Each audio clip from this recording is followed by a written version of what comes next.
Hi, welcome back. I'm going to read this story called Corduroy. Corduroy is a bear who once lived in the toy department of a big store. Day after day, he waited with all the other animals and dolls for somebody to come along and take him home.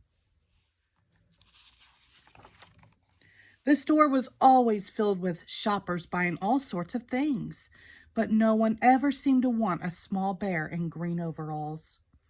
Then one morning, the little girl stopped and looked straight into Corduroy's bright eyes. "Oh, Mommy," she said, "look, there's the very bear I've always wanted."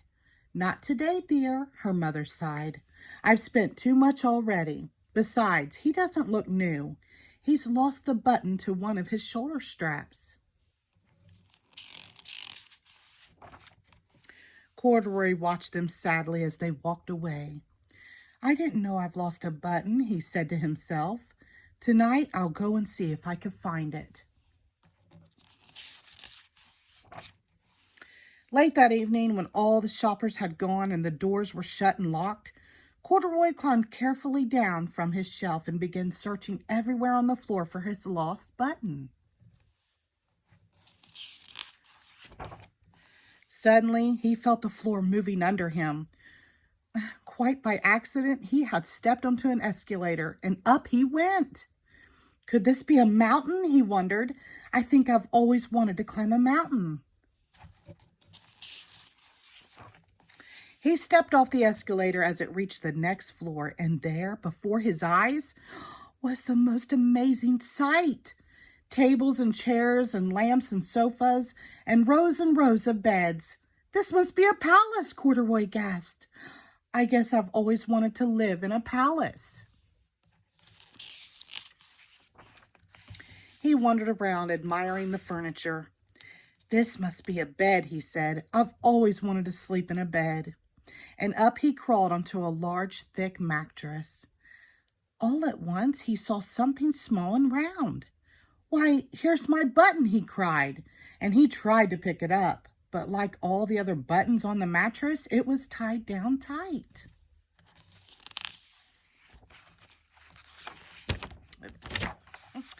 He yanked and pulled with both paws until pop, off came the button, and off the mattress Corduroy toppled. Bang into a tall floor lamp. Over it fell with a crash. Corduroy didn't know it, but there was someone else awake in the store. The night watchman was going his rounds on the floor above. When he heard the crash, he came dashing down the escalator. "Now, who in the world did that?" he exclaimed. "Somebody must be hiding around here." He flashed his light under and over sofas and beds until he came to the biggest bed of all.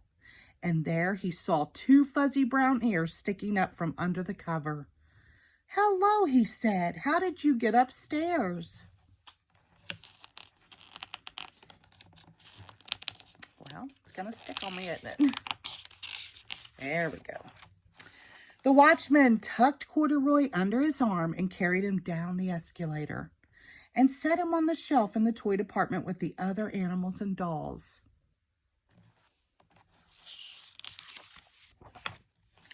Corduroy was just waking up when the first customer came into the store in the morning, and there, looking at him with a wide, warm smile, was the same little girl he'd seen only the day before.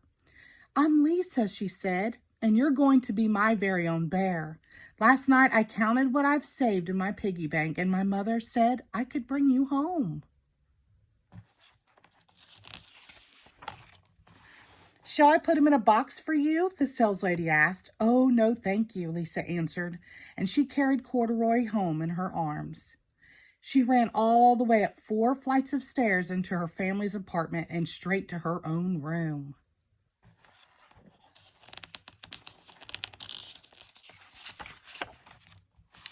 Corduroy blinked. There was a chair and a chest of drawers, and alongside a girl-sized bed stood a little bed just the right size for him.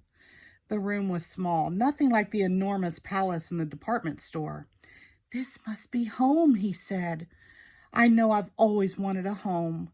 Lisa sat down with Corduroy on her lap and began to sew a button on his overalls. "I like you the way you are," she said, "but you'll be more comfortable with your shoulder strap fastened." "You must be a friend," said Corduroy.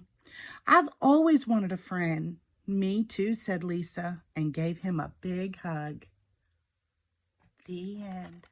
Thank you.